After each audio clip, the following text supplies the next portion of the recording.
Hello, everyone, and welcome to my very first episode of the Replicant Report. I am Keith Giles.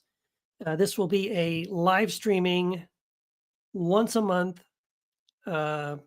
show, I guess we'll say, where I'm just going to talk about science fiction. And sometimes it'll just be me talking about what's on my mind when it comes to science fiction. And sometimes it may be, and that could be books, that could be film, that could be television shows, all sorts of things, animation, and I might comics as well, comics, and I might also bring on some guests. I know a lot of people who work in the comic book industry, people that I've worked with before. I used to write for a Comic Book Resources and some other Tripwire magazine, comic book artists, people like that, and but I also may just bring on other friends of mine that also love talking about science fiction books and movies and things like that. So that's what this is, like it or not. If you're not interested in science fiction, this obviously will not be for you. I know most of the time people are used to seeing me streaming something on Facebook and it's about theology, maybe even about just current events and things like that. This is not that show. This is strictly completely limited to science fiction. I will just start off, I guess, in this first episode by saying I love science fiction. I've always been a fan of science fiction. I think part of that reason is that my parents were fans of science fiction. I grew up watching the original Star Trek, the Planet of the Apes movies. My parents loved those movies. And so it was just a normal thing for me growing up, that science fiction was kind of part of the landscape.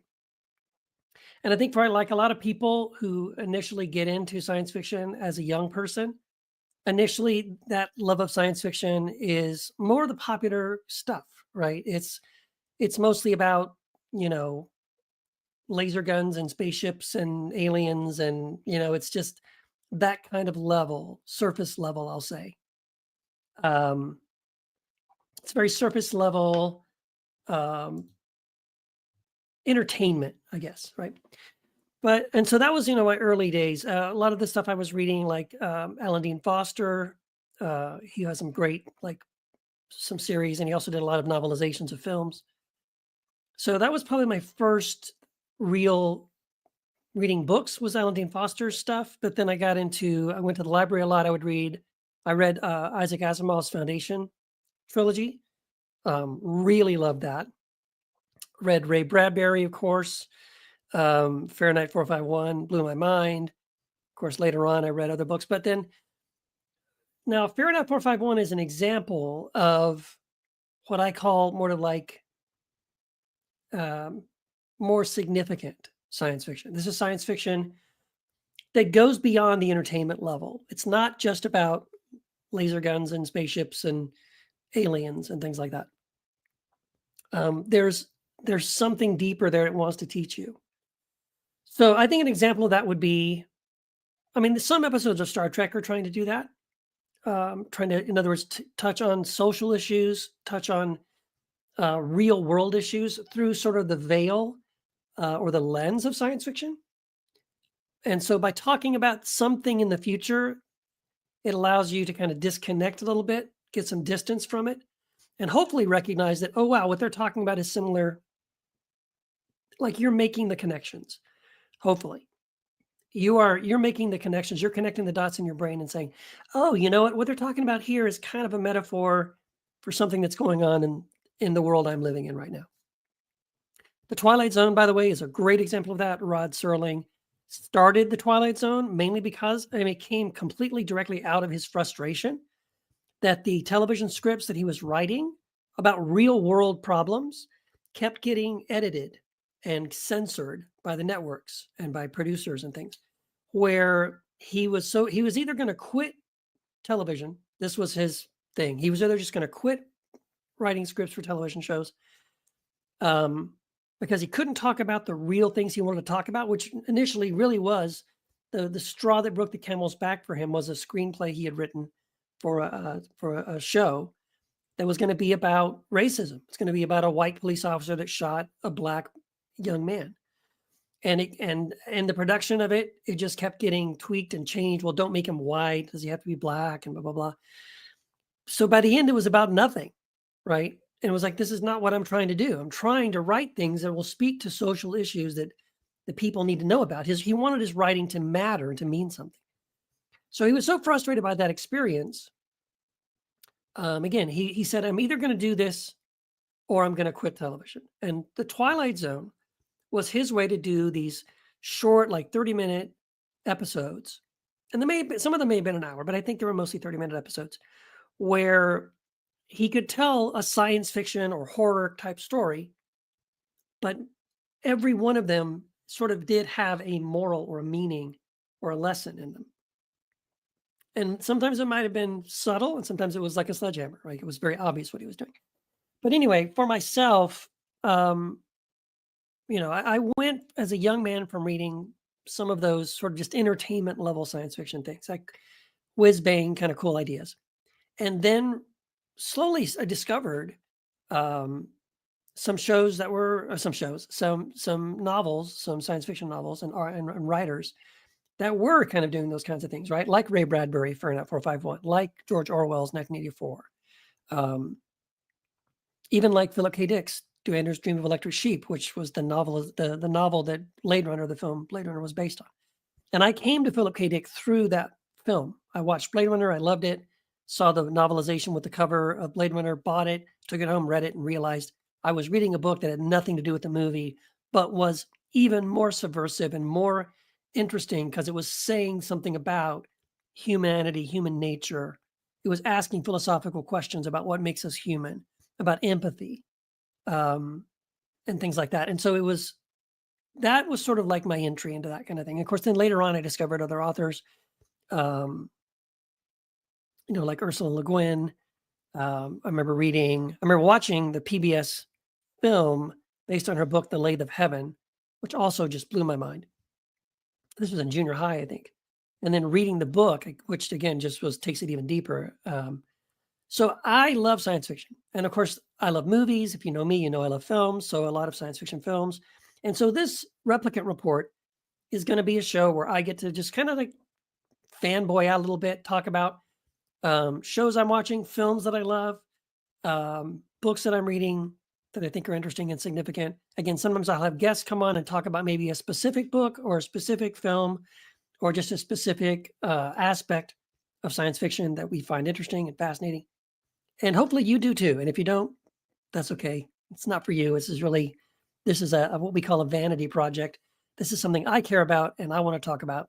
And so that's what I'll be doing.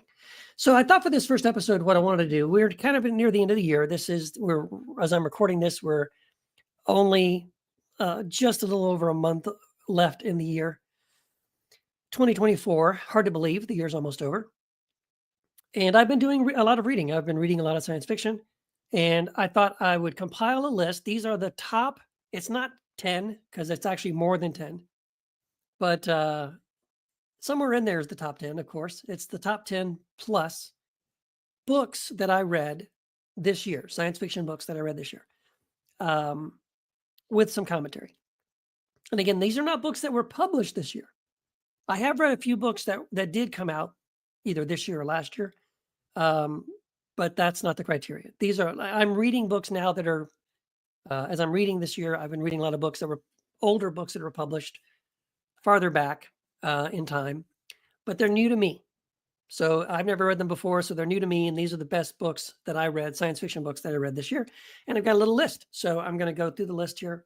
I'm going to start off with a couple of things that don't technically go on my favorites list, but they're just sort of on the books that I read that I want to just kind of talk about briefly before I get into the actual countdown, right?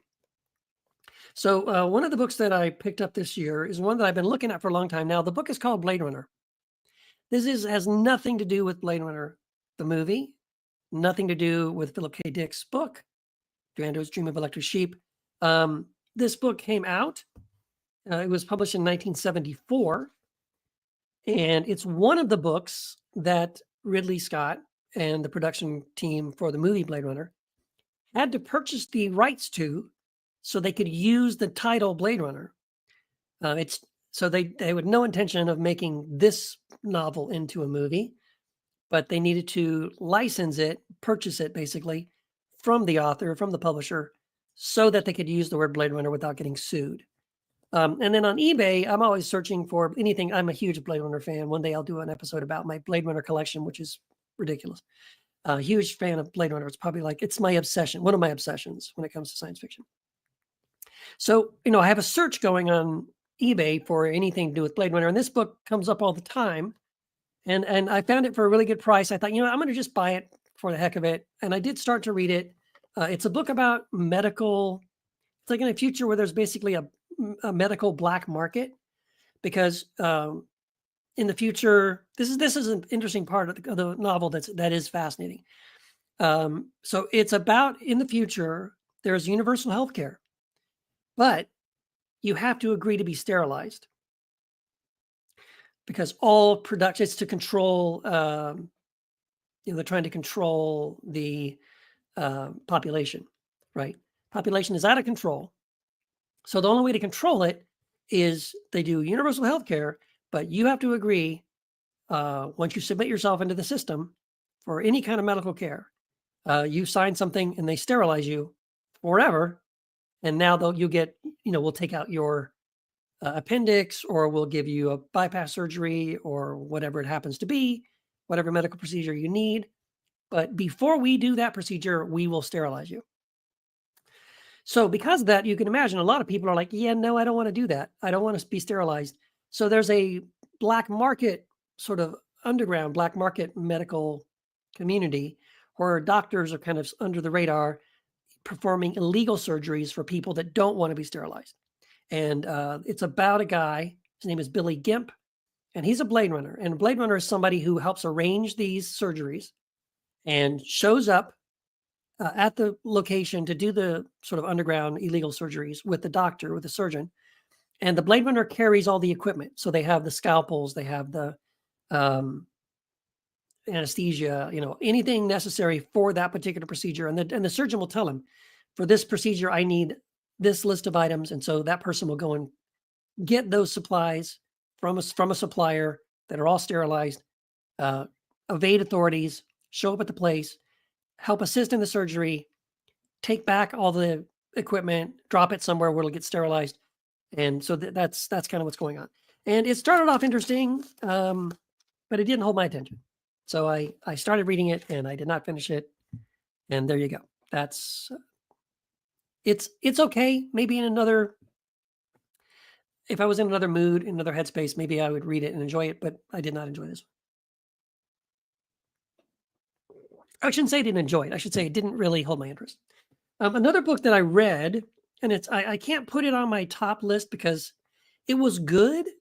And I am gonna mention other books by this author that did make my list that I thought were fantastic, which is why I read this book, because I had read other books by this author that I loved. And I thought, well, if I like those other books, this is one of this author's sort of top tier level books. That if you look up this author, you'll see this title mentioned as one of his better books. And I read it and I enjoyed it. It was good. But the concept was better than the execution. Does that make sense? So it's called Ringworld by Larry Niven. And it was okay. I actually went and bought the sequel to it. It's called The Ringworld Engineers. So I liked it enough to spend a little more time in that universe, but I wouldn't say it was one of my favorites. And certainly not one of my favorites by that author, by Larry Niven. So another book that I read, also by an author that I love, but it just, and again, I'm going to talk about another book by this author that did make the list, my top list, but this one wasn't one of them. This is Kurt Vonnegut's The Sirens of Titan. Now, I love Kurt Vonnegut. I think Slaughterhouse-Five is an all-time must-read, fantastic science fiction book. A lot of people don't think about Kurt Vonnegut as science fiction. He's more absurdist, but also is always making some commentary, usually about war and violence and greed and social issues and things like that. So this was enjoyable. I do love Kurt Vonnegut. I'm in awe of his writing style. I love his conversational humor. and again, the absurdity of a lot of the things he does. This one just didn't quite do it for me. I like the setup. I like what happens at the beginning of the book, which is where a guy goes to meet this weird, eccentric guy who tells him everything's going to happen to him.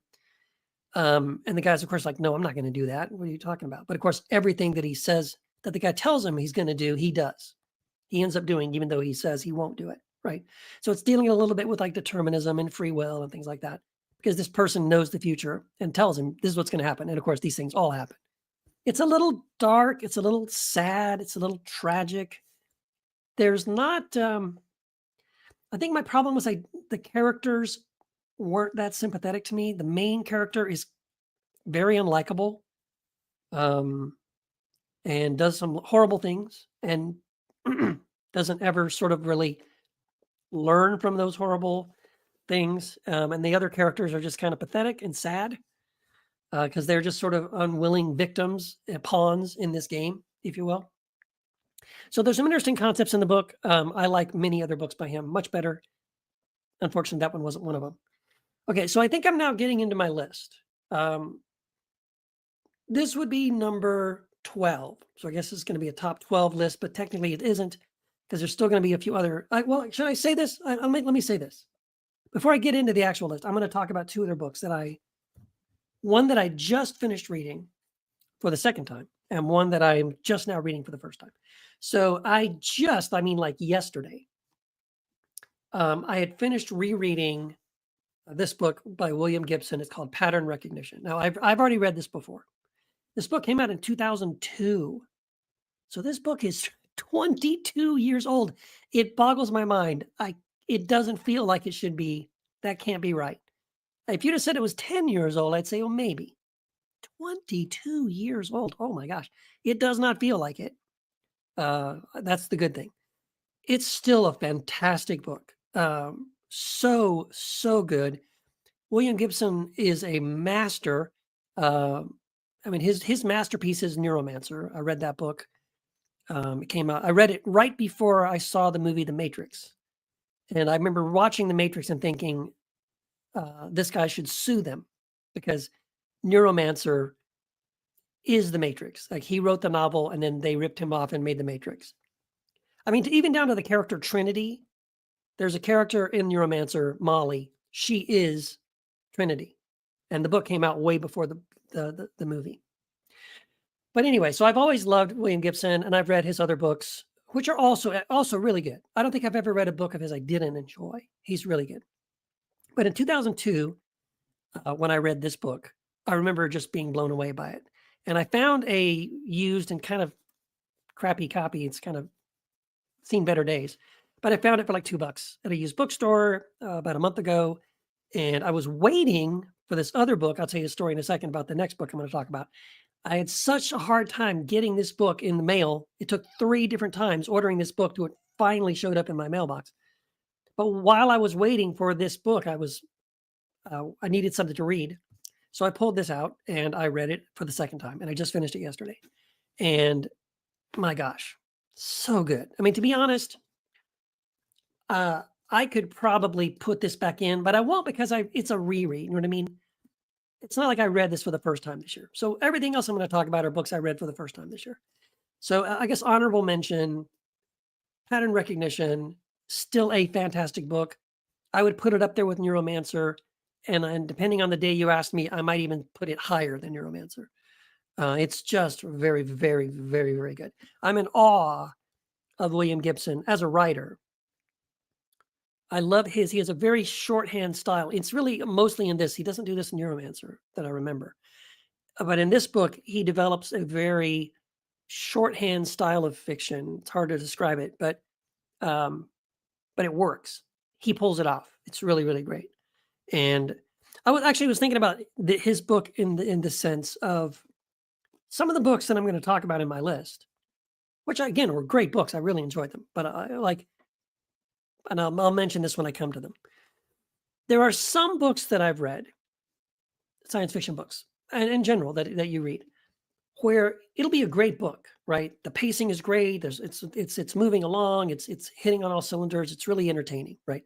And even though it's entertaining, it's also giving you some really deep, interesting things sort of to wrestle with and think about, right? Which is what I love. That's the perfect mix for me. Sort of a philosophical, social commentary, and something that's like really cool intellectually to think about. So there are books but they're more entertainment level. You know what I mean? There's a couple of books I'm going to talk about where, as you're reading the book, you're thinking, man, this would make a really great TV show, right? They should make a show out of this. It's really good. Or they should make a movie out of this because this is just perfectly like, you can totally, as you're reading it, you can totally in your mind picture this as a film or as a TV show, right? But then there's other books like this, like Pattern Recognition, where I'm reading it and I am loving it. Every chapter I'm turning the page and saying, damn, this is great. And I might think to myself, it would be kind of cool to see this as a movie or as a TV show, but at the same time, I cannot imagine how they would do it. In other words, you know what I'm saying? There are so many levels and layers to this book. There's so much going on in the book that it isn't immediately obvious just how they might exactly make a TV show or a film out of this. That's what this is. It's really great, super cool, great ideas, but some things that work so much better as a novel that it would be actually challenging to pull it off as a film or a TV show. And you would actually have to cut out so much. What you would be left with might not be as good as the book because it's just going to be difficult to adapt. All right. And then this is the other book. This is the book I rate. It's called There Is No Anti-Memetics Division. The author's name is QNTM Quantum. That's, of course, not his real name. It's a pen name. I love that they published it in this sort of old vintage kind of paperback style. A lot of the other books I'm going to show you are, if they're this size, they're old. They're from the 70s or whatever. Most of the modern books I'm going to show you are like a little bit like double size, right? But I love that this is a brand new book that this came out like, I think a year or two ago. Is that right? I mean, I only recently found out about it. Oh my gosh, no, I'm wrong. So it's copyrighted 2008, but then I think it was actually published in 2015. I think that's right. It was originally was published on a wiki, but then I think it just recently was published as a physical book. So I heard an interview on the Science Fiction Channel with Damian Walter with this author. It was over an hour-long interview. I listened to it twice. It was so fascinating and so interesting. I'll try to read to you the background on the back of the book, just to give you an idea what it's about. And by the way, I'm just reading this, like I just started reading it. So if I finish it before the end of the year, I might rearrange this list I'm about to do to put this near the top. I'm expecting it's going to be one I'm going to really love. If I don't finish it until January or sometime, then it'll be on next year's list. An anti-meme is an idea with self-censoring properties, an idea which by its intrinsic nature discourages or prevents people from spreading it. Anti-memes are real. Think of any piece of information which you wouldn't share with anybody, like passwords, taboos, or dirty secrets, or any piece of information which could be difficult to share even if you tried. Complex equations, very boring passages of text, large blocks of random numbers, and dreams. But anomalous anti-memes are another matter entirely. How do you contain something you can't record or even remember? How do you fight a war against an enemy with effortless, perfect camouflage when you can never even know that you're at war? Welcome to the Anti-Memetics Division. No, this is not your first day. I've already read the first chapter. It's freaking amazing. So unique. It's such an interesting, unique concept. I mean, that's what hooked me. The concept itself is just fascinating. And it's actually inspired me. I'm in the process of writing a science fiction novel at the moment, my first. Not my first attempt, mind you. I've got probably 4 different science fiction novels that I have in different stages of completion. But I started writing a new one a few months ago and put it aside for a bit. Then I heard the interview with this guy and this idea, the anti-memetics idea. And I thought, oh my gosh, this is so cool. And then that sparked some other things. I thought, ooh, I could do something not like that, but something similar to that in the book I'm working on and incorporated into that. So it's been breathing new life into my own sort of science fiction writing. Hopefully next year you might read a new science fiction novel by me. But anyway, just reading this right now. So good. Yeah, I ordered it 3 times before I finally got it to work. I had ordered it, canceled the order, ordered another one, canceled the ordered the 3rd time, finally got it in my hands. All right, so now we're going to do the list. Here we go. Ready? This is number 12 of the best books I read, best science fiction novels I read this year. This is Ursula Le Guin's The Dispossessed. I really liked it, mostly because she's just such a great writer. I remember her talking about, I saw an interview with her talking about writing this book and sort of the inspiration for this book. And it was that she wanted to write a book.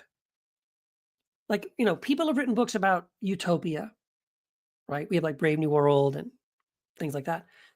And then a lot of people have written novels about dystopian societies, right? And she wanted to write a novel about a society based on anarchy, because it had never been done, right? What if there was a government? What if there was a planet where the entire organizational structure of the society was anarchy? True anarchism, right?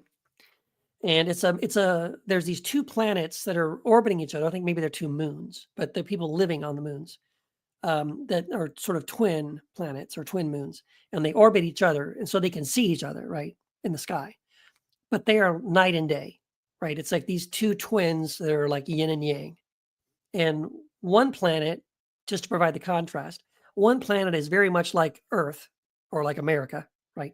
Very capitalistic, very driven by consumerism, by consumer culture and materialism. And then the other planet is made up by people who left that planet, who are sort of exiled themselves, went to this other planet, which was barren at the time, and colonized that planet to start their sort of anarchy utopia, right? And it's about a guy who goes from the anarchy side. He's a scientist. He comes up with some really amazing things. He's writing all these really amazing scientific ideas in physics and things. And in other novels, one of them I'm going to talk about in a minute, other novels by Ursula Le Guin, he's developing a technology that will be used later in other novels. So that's the only connection, sort of the connective tissue to other Ursula Le Guin novels, science fiction novels. Anyway, so he goes from this anarchy world, which is all he's ever known.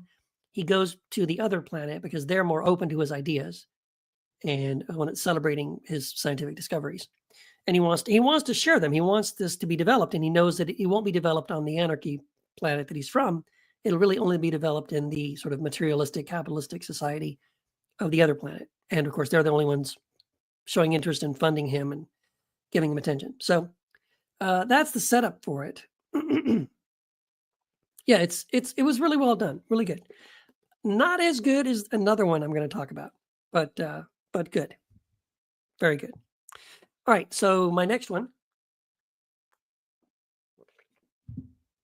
and this is kind of giving it away a little bit. The next 2 books I'm going to talk about are sequels.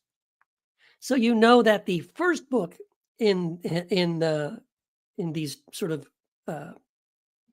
this series of books is going to be higher on the list. You're like, if I'm talking about the second book and how much I love the second book, I'm going to eventually talk about the first book, right? So this is the second book in the Integral Trees series called The Smoke Ring. Again, Larry Niven.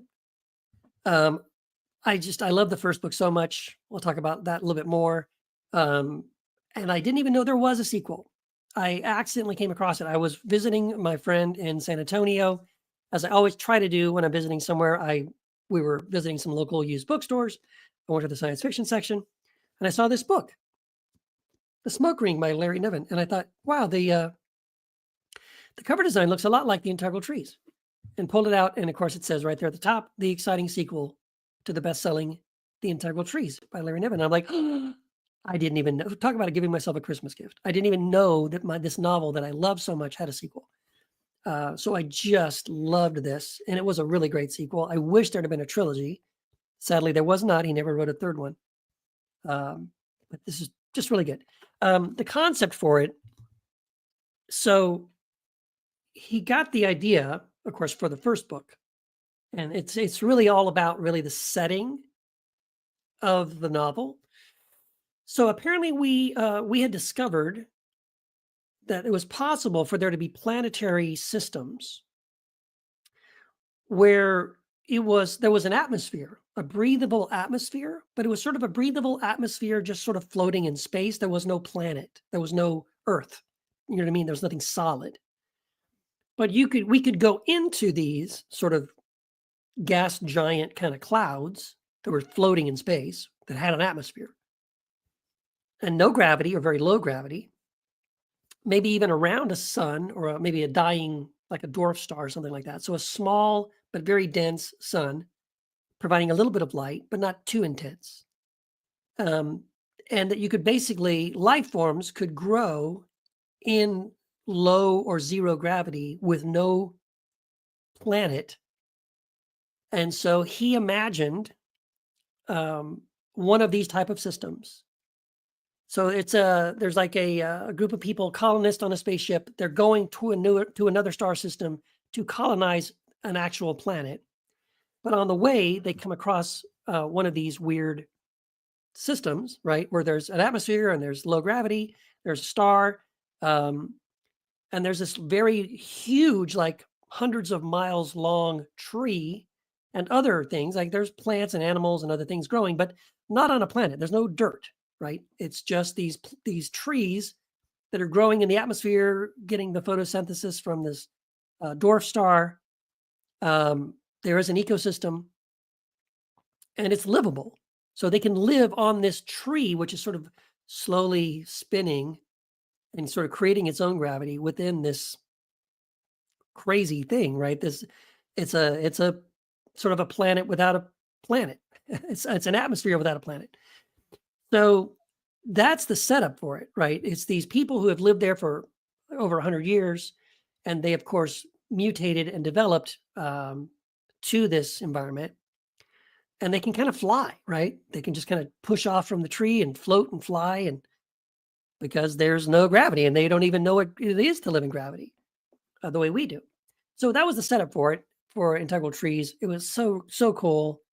And then basically it's about them discovering other groups of humans that also kind of branched off that original group from the colony, and how they've developed and things they've learned and technologies they've developed and things like that. Anyway, so good, so fascinating, so unique. I really loved Integral Trees, and Smoke Ring is my number 11. So let's go to number 10. This is also from Larry Niven, but it's one he co-wrote with Jerry Purnell. This is The Gripping Hand. This is a sequel, second book to The Mote in God's Eye. Now, the idea behind this is a first contact novel. So it's humans. We have it's far in the future. Humans have colonized a lot of the universe, a lot of the galaxy, but it's just humans, right? We found a few alien life forms and plant forms, but nothing intelligent until at the Mote in God's Eye, which is an actual, there's a constellation. It's called the Mote in God's Eye. We discover a planetary system around the Mote in God's Eye, and actually a probe comes to us from that place. And we discover one of these sentient aliens in the probe. And we have contact with them. We figure out where they came from. We launch an expedition to that star system to get to know these aliens. They are very alien. That's one of the best things about this book series is they do a wonderful job of describing a truly alien life form, not just physically, because physically they are. They're not symmetrical. In fact, they look at our symmetry, the fact that we're symmetrical, and they think that that's terrifying, right? But they're not symmetrical, meaning they have one. I think it's the right arm. It's like one huge muscular right arm. And on the left side, they have two sort of skeletal, kind of delicate arms. So they have three arms. So they do kind of the delicate things with the two kind of skeletal arms, and then of course when they need something for strength, they use the right arm. And there are different classes of these aliens. So some of them are genius at engineering things, taking things apart, putting them back together, drastically, radically improving them. Like, for example, there's a running joke about how they see a coffee pot, they take it apart, put it back together, and it becomes, throughout both of these books, the standard. Like, nobody ever wants another coffee pot unless it's the one that they've re-engineered, because it just makes the best coffee ever. But they do this with everything, with parts of the ship, with with communication devices, even complex computers. They can look at it, understand what it's supposed to do, take it apart, rebuild it, and make it better than it was. But I would say, well, I think I'll talk more about it when I get to the first book, when I talk about that. But it's a really good sequel. I thought they did a really good job. They focused on slightly different characters that were introduced in the first novel, although the main characters from the first novel are also in this one.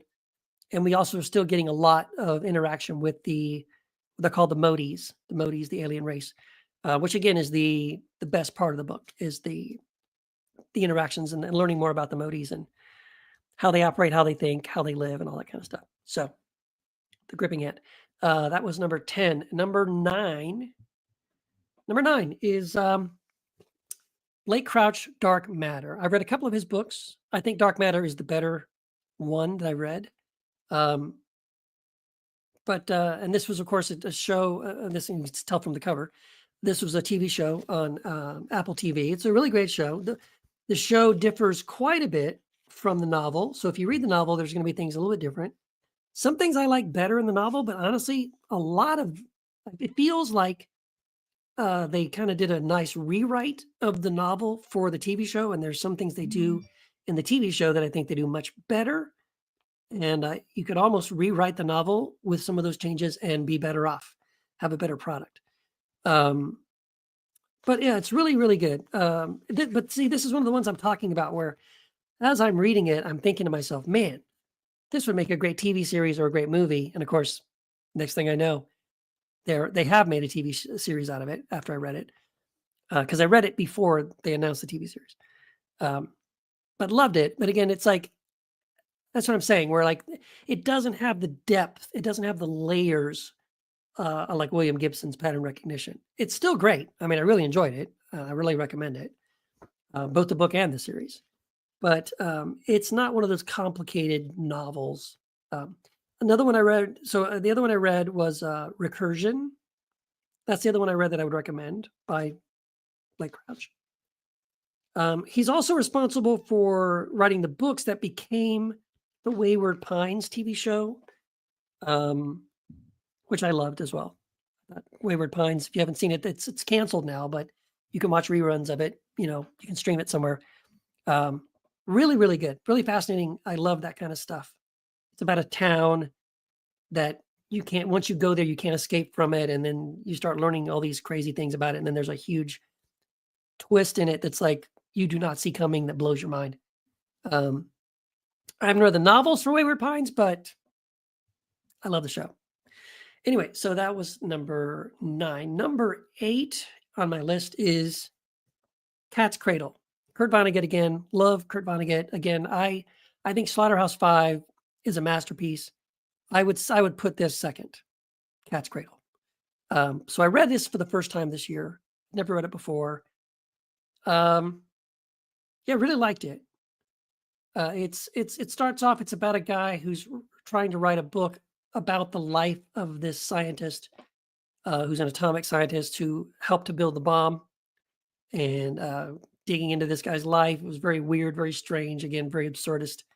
And the book goes places you do not expect, I promise you. And it includes an idea that Kurt Vonnegut stole, sort of, from another science fiction writer who never used the idea and died. And then he thought, well, he told me the idea, he never used it, so I'm going to use it. And that's the Ice-9 idea. And off the top of my head, I'm trying to remember who the science fiction author was who came up with the idea. I can't remember now who it was. Anyway, little bit of trivia for you. If you know who it is, look it up. But anyway, love that book. That was really great. That was number 8. I'm going to try to move along here. Number 7, Ursula Le Guin, once more, The Left Hand of Darkness. I love this book.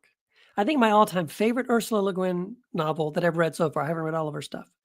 But of what I've read, The Lathe of Heaven is my number 1. This is my number 2. And a very close second. Really, really love this book.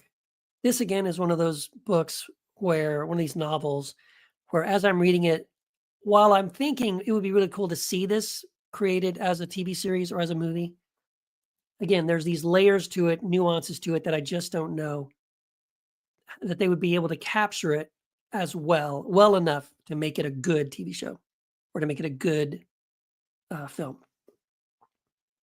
But there were some I wrote a couple of blog posts out of this. There's a scene where so the character, it's about an ambassador basically, who is from sort of the developed humans in the universe who are more technologically advanced, and they have created some sort of an alliance, right? And then so he is sent as an ambassador to this planet, which is sort of an ice planet, but people live there, to invite them to join the alliance, right? So that he's sent there to try to convince them to join the alliance. So that's what it's about. But the other thing that's interesting is that the humans on this planet are sort of androgynous. They're all born one sex, then they change sex, they have intercourse, they have a child, and then they can switch back to male, right? So they're male, then they become female, then they become male again. So it's kind of a shifting. By the way, that kind of thing happens in Larry Niven's Mode in God's Eye as well. The aliens, the Modies, also have a similar thing where they their gender, their sexuality is fluid, right? So that's something that's going on in this book, and that's one of the things about that makes it really interesting, right? Because Ursula Le Guin is very intentionally trying to write a book where she's introducing the concept to us. Again, this book is kind of old, right? When was this book written? 1969. Wow. In 1969, she writes a book technically about trans people, human beings who are trans, human beings who can change their gender and their sexuality at will, kind of, right? And that's not seen as weird. That's seen as normal and even beautiful. And so the main character, who's the ambassador, he's not, right? He's male, and he doesn't change because he's like us. But he's sent as an ambassador to this planet. He's trying to understand the culture of the planet so he can convince them it's to their benefit to join the alliance.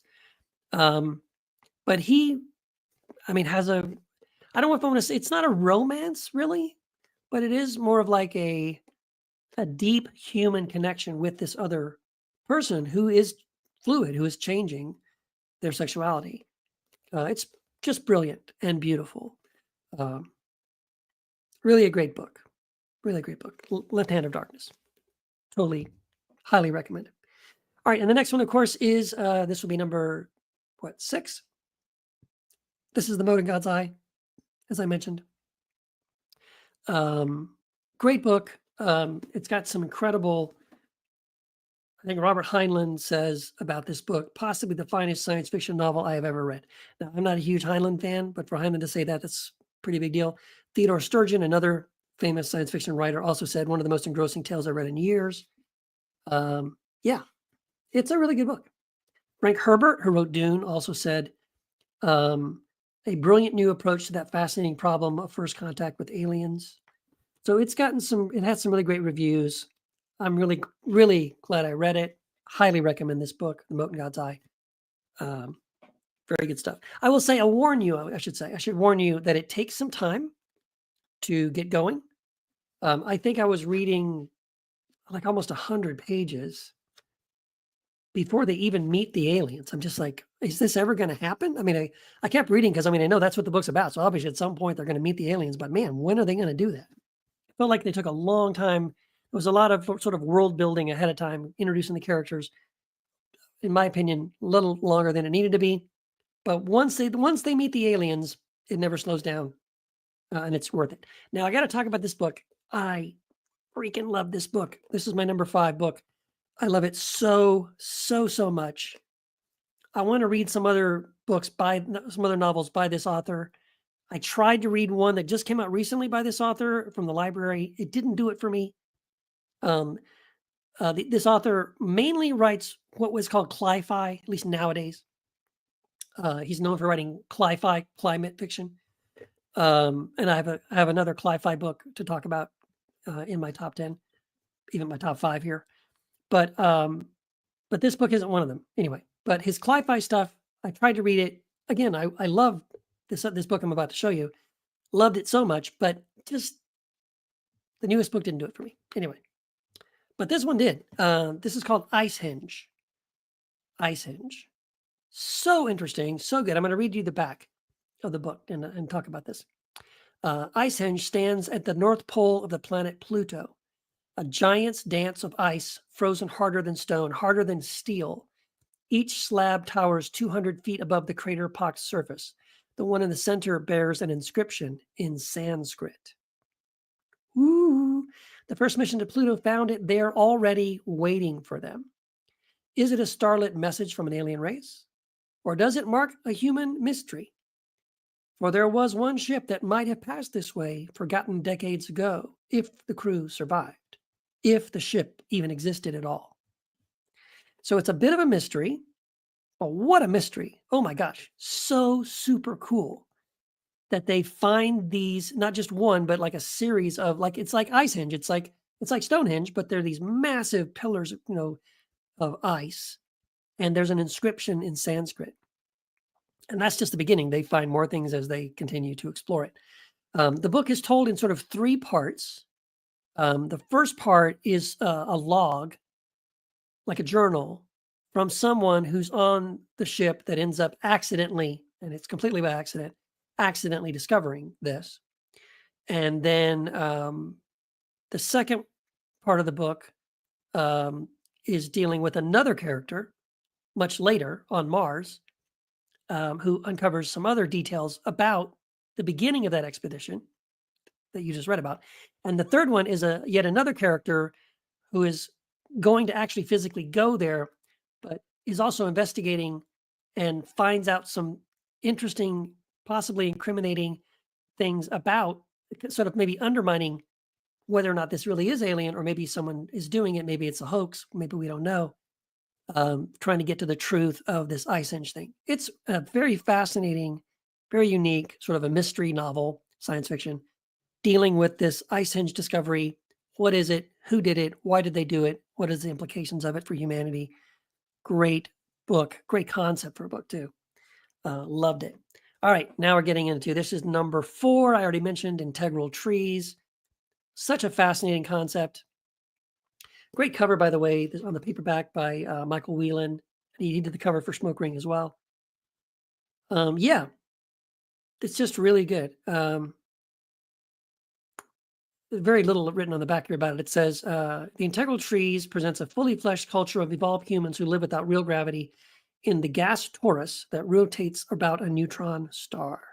This is the novel his fans have been awaiting. So yeah, again, highly recommended. Very interesting. I love this book. And like I said, I've tried reading other books by Larry Niven, like Ringworld, and it was okay. Nothing like this, unfortunately. I've not read anything yet by him. I also started to read a book I think he also co-wrote with Jerry Purnell, like the same guy he co-wrote The Mountain God's Eye with, called Lucifer's Hammer. It's not really a science fiction. It's more about, it's more like a, like a giant comet hits the planet Earth and it's a disaster kind of a thing, right? So I started reading that and I put it down. It didn't really go that far with me. Okay, so now we got the top 3. These are my top 3 science fiction novels that I read so far this year. Like I said, there's a really good chance that this book, There Is No Anti-Memetics Division, might bump into the top 3. Who knows? But these are the, as it stands this moment, these are the top 3 science fiction novels that I read this year. This one, By the way, I also should say it was hard to pick which one was number one because I could rearrange this list and make any one of these three number one on my list. They deserve to be number one. If I could have three number ones, this is what it would be. So it's hard to order them. But I'm just going to say these are, here they go. What I'm putting at number three right now, it's called Cavalcade. This is a book written in the 1940s, something like that, 39, 40, late 30s, early 40s, by a woman named Karen Boy. I'm going to read it on the back. It says, a novel of the future, profoundly sinister in its vision of a drab terror. Ironic and detached, the author shows us the totalitarian world state through the eyes of a producer of that product of that state, scientist Leo Call. Call has invented a drug called Cavalcade, which denies the privacy of thought and is the final step towards transmutation of the individual human being into a happy, healthy cell in the state organism.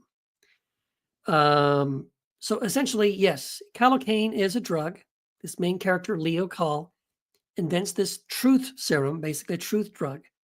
They inject you with this, and for at least like half an hour, 20 minutes to 30 minutes, you are compelled to tell the absolute truth. And so initially, it's created as a way to sort of interrogate enemies of the state. But I don't know how much I should say. It's very much in the style of like a 1984 Brave New World, Fahrenheit 451, the book We by Zemyatin, which We predates 1984 and Brave New World. This is a fantastic Russian novel, by the way. Choir is going to republish a new version of that. Hopefully, Damien Walter is going to write the forward to that. That'll be next year as part of our Choir Classic series. But Cavalcade belongs with those books. Okay, it's very much in the line of the individual person in the totalitarian police state who sort of awakens within that police state, going from someone who is a total believer, who begins to start questioning it, and then recognizing, the evils of it. So again, I don't want to give it away too much because I do think it's worth reading. There's a very just ingenious, subtle, unexpected shift. I don't want to say twist because it isn't really a twist, but there's just a shift in as you're reading along what you think is happening, what you think you're reading, and then it makes this little shift, and it's beautiful. It's really, truly beautiful. If I can find a translator, I want to translate this book into English because the original version of this, which I can't remember the original language it's written in, that is in the public domain, but the English translations came so much later, they're not in public domain. So we're looking right now to find a translator who can do a brand new translation for us of the novel. And if we can get someone to do that, it's Swedish. There you go. So the Swedish text is in the public domain. The only way for us to publish an English version would be to do a brand new translation. So we're currently looking for someone who can help us do that. Once we do that, hopefully next year, if not 2026, we can publish a new translation of Cavalcade. It's really great. So I don't want to give away sort of the twist, but not a twist, because I do want you to read it. It's really, really good. But highly recommend that. So that was possibly number 3 or 2 or 1. It was really, really good. Again, this is really hard to decide. Okay, I have 2 books left. Here's my number 2 book, which could easily be number 1. This is How You Lose the Time War. This is a book co-written between Amal El-Mathar and Max Gladstone. I'll just read one of the reviews on the back. And the review by V.E. Schwab is, holy shit, this was good. I agree. So good, beautiful. Just really a beautiful book. It's a science fiction in the sense that it is about 2 different sort of agents that are at war with one another in the Time War. And they're in the beginning, they're sort of writing, it's all written as a correspondence. So they're leaving little notes and little messages to one another like, "Ha ha, I did this, you're too stupid. You didn't catch me, you'll never win." They're kind of like mocking each other and um, trolling each other in the beginning. But back and forth slowly as you're reading these correspondence between these two enemy agents from both sides of the Time War, they slowly start to sort of appreciate one another, develop a relationship, and even love for one another. And it becomes this really unexpected kind of a love story. Um, it got me. I told Wendy she needed to read it. She wasn't, of course, in the beginning excited about the time travel thing and all that. But when she got to the end, she cried, I cried. She got it. It's just a beautiful, beautiful novel. So you don't even need to be necessarily a fan of science fiction to enjoy this book, which is why I think it's so great. But it is really, really great. So good. So highly recommend. This is How You Lose the Time War. And now here is my number one. And I'm going to say my number one pick of all the books I read this year. This is in the category of what I was saying, kind of like about Dark Matter and some other novels, where as you're reading it, you're like, this could easily be a TV show, a TV series, or it could be a movie, right? It's just sort of set up for that, right? Meaning it's pretty direct, pretty straight, only maybe 5 or 6 characters, really simple, like, goal in mind that the main character wants to accomplish, the struggles in between to make it happen, kind of some twists and turns, and then, the resolution and boom, a great ending, satisfying. It's kind of a nice little snack, right? It's like really so well done, so good. Maybe not a snack, but like a really good meal, right? 4 courses, one and done, start to finish, really satisfying, really good. Not comparable to Pattern Recognition, or The Left Hand of Darkness or The Dispossessed or things like that, where those novels are much more layered and dense and are operating on so many different levels. It would be difficult to make those novels into a piece of visual entertainment, if you will. But nevertheless, it's damn good. It's really, really, really, really good. And that is The Water Knife. The author's name is Paolo Bacigalupi. I had to practice this many times. How do I pronounce this guy's name? Paolo Bacigalupi. And Paolo Bacigalupi, he's written other books. I actually have about 3 of his books on my shelf over here that I'm going to start reading. One of them is The Shipbreaker. I think one is The Drowned Cities. I can't think of the other one at the moment. But yeah, he's written several novels. A lot of what he writes is fantasy. I'm not into fantasy. He writes some young adult fiction, which I can hang with some young adult fiction if it's well written. This is not young adult fiction and it is not fantasy. It is a really great science fiction novel about the near future when global warming has essentially turned our planet into an oven. Water has become more precious than gold or anything else. There are states in America that have built walls and enforce, immigration because of water rights. Because some people like, hey, our state is running out of water. We want to go to this other state which has more water, but hey, we don't need more people to take our water. So it's a post-apocalyptic sort of, not apocalyptic, I guess it's more in the cli-fi category. What's going to happen if we have, I think I saw an interview with Paolo Bacigalupi talking about, as he was researching this book, he went to some actual climate scientist conventions and he asked them, how many record droughts would we have to have in America before we would be living in sort of a world like this where water was super scarce and radical political changes would have to be made for humans to survive. And they said basically, if we had basically 2 or 3 years in a row of really intense hot summers across the US, we would be here. And water rights would become worth killing for. So the water knife is a reference to, that's what you call someone It's about a guy who is a water knife. That's sort of that's his title. That's what he does. He's a water knife. So I'm going to read the back. In the near future, the Colorado River has dwindled to a trickle.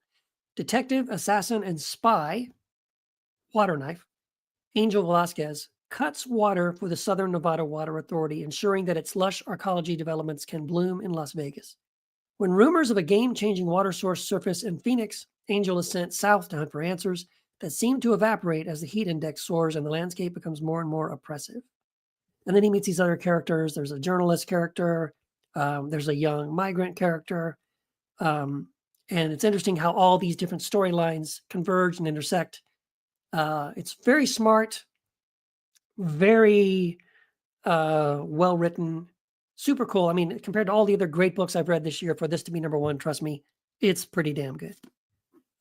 Really great book. So that's my top 13, 14 books that I read this year. Again, I'm still reading this one, and there's a really great chance that this book might creep into that. I mean, I'm sure it'll be on the list, put it that way. I have no doubt this will be on my list somewhere. Will it sort of crack into the top 3? Maybe, possibly. It could, maybe, but we don't know. I don't know. We'll see. But yeah, so that's all I wanted to talk about today. I am going to be, like I said, doing this once a month, so I won't be bothering you with this kind of thing very often, but at least once a month I will do a live stream. Next time I might talk about some of my favorite science fiction films. I might talk about Philip K. Dick. I might talk about some of, like, I'm maybe pick a specific concept or author or book or film or something and talk about that. I might have some guests on. But that's the format going forward. Thank you for listening to me rant and rave about my favorite topic, which is science fiction. And I do think that, I guess as a closing, I would say, one of the things I love about science fiction is that it does have the power to change us. I think when it comes to fiction that can move us, that can cause us to think, and to think in certain ways that makes us sort of second guess the path we're on. I think I heard this recently, and I don't remember the source of it, but I'll look it up. But the source of it was is unknown to me at the moment. But it was generally saying that all science fiction can be summed up as either what if, or wouldn't it be cool, or it follows the if things keep going this way. And I think science fiction novels in any of those categories have the power and the potential to really make us stop and think, right? And we can look at, I've already mentioned some of them, Fahrenheit 451, 1984, Brave New World, The Lathe of Heaven. You know, I think these are novels that have stood the test of time because they have caused us collectively as human beings to question some things about ourselves, to see ourselves reflected in these characters and in these situations, to say, could we do that? Could we be that? Is that something, and do we want that, or is that something we want to avoid? And then, well, we avoid it by not going down that path, right? So it's one of the things I love about science fiction. I do think it's what I'm hoping to do as I'm writing my science fiction book, is to write something like that that causes us to stop and think about some things, and hopefully ask some hard questions and maybe make some changes for ourselves. Anyway, there you go. That's it. Thank you for listening to the very first episode of the Replicant Report. We'll see you next month. And until then, keep it weird.